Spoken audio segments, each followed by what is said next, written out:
Now let's look at what happens if we crank up the temperature a little bit too much while adding potassium permanganate to a compound with a double bond.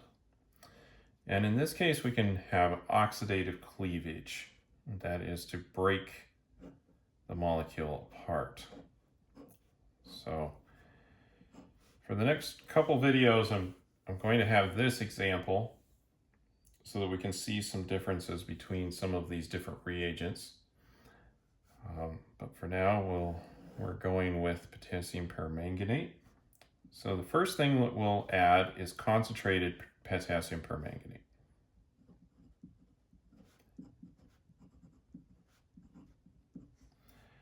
And potassium hydroxide. And some water will be in there. And we're going to turn the temperature up to at least warmer than room temperature, 50 degrees or so.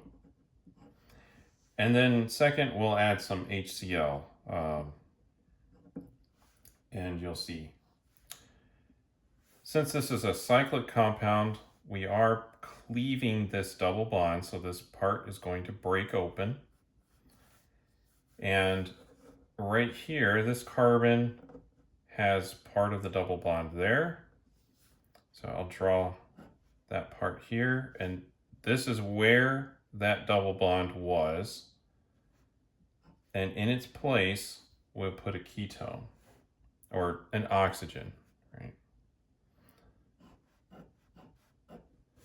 And then the same thing over on this side. Now, initially we would have an aldehyde, but because we're under very strong oxidizing conditions, and potassium permanganate can oxidize aldehydes into carboxylic acids, we're going to go all the way to this carboxylic acid. So in this case, we make 6-oxoheptanoic acid.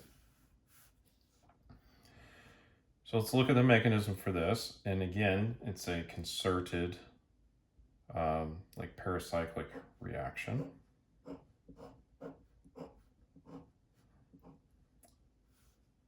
So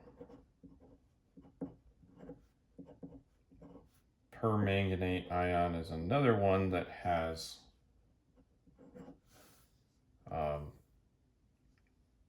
an expanded octet.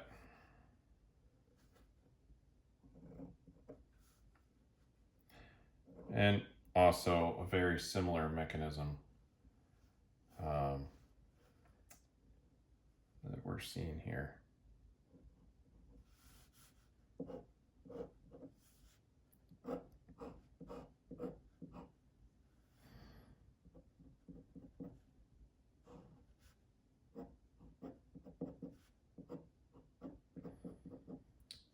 Also syn addition, but in this case it doesn't matter as much since we are breaking this apart.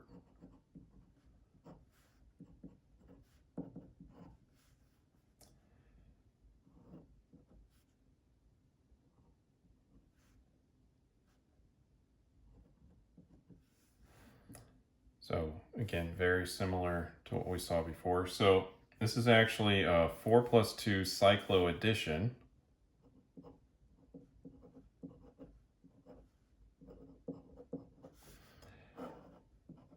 Followed by a 4+2 cycloelimination.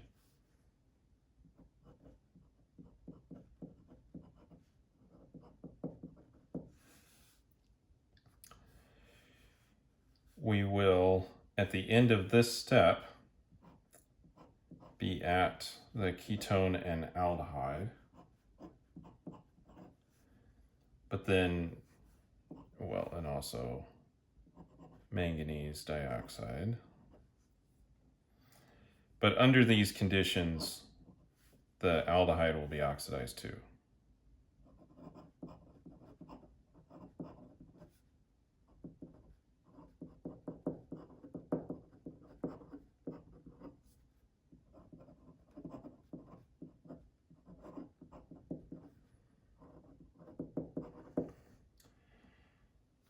So after we get to the aldehyde, the potassium permanganate again oxidizes this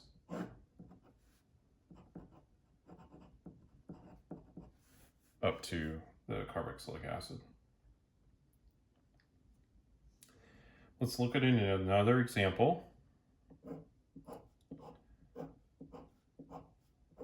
And in this case, we'll pull out some styrene. Same conditions as above, right? Concentrated potassium permanganate.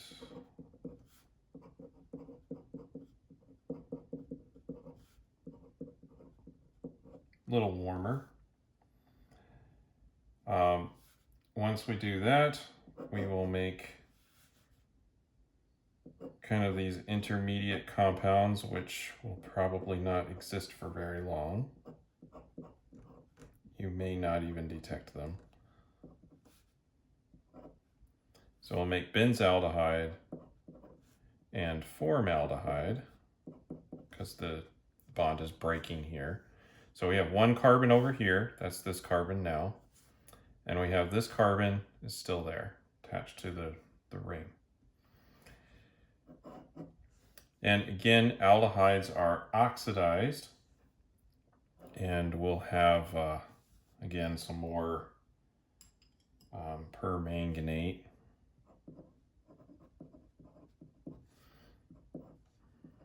And then as part of our workup step, we'll be adding some HCl in here.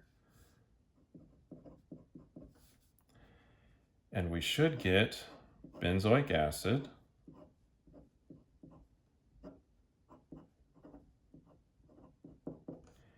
and carbon dioxide. So you'll see carbon dioxide bubbling out. And the only reason we see carbon dioxide is because the formaldehyde will be oxidized to it. If there were more than one carbon here, we would get another carboxylic acid in that case. Or if there were two carbons here, then we would end up with a ketone. So that's what happens when we oxidatively cleave alkenes. We can also do this process with alkynes.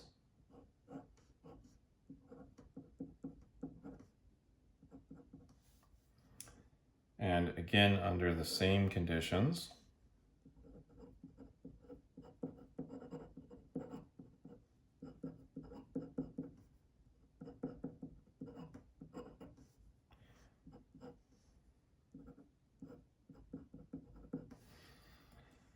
And when you operate using an alkyne, you will always get carboxylic acids or carbon dioxide, depending on if you have a terminal alkyne, like we do here. So since we have a terminal alkyne, there's one carbon here, we'll get carbon dioxide bubbling out. And the remainder of this is 1, 2, 3, 4, 5 carbon long chain, so we get pentanoic acid. If there were other carbon material here, we would get another carboxylic acid in our solution. That's probably not a good thing, considering that they have very similar properties and they could be hard to separate. But with just CO2, that's very easy to separate. It will automatically do that by bubbling out a solution. Just as another example,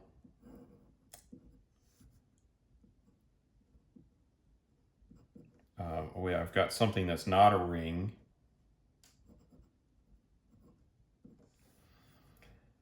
We are going to break this bond right here, and there's 2 carbons on there, and that is going to make acetic acid or ethanoic acid, depending on which name you like. And it will also break here and make a carboxylic acid using this carbon. You know, other conditions, right?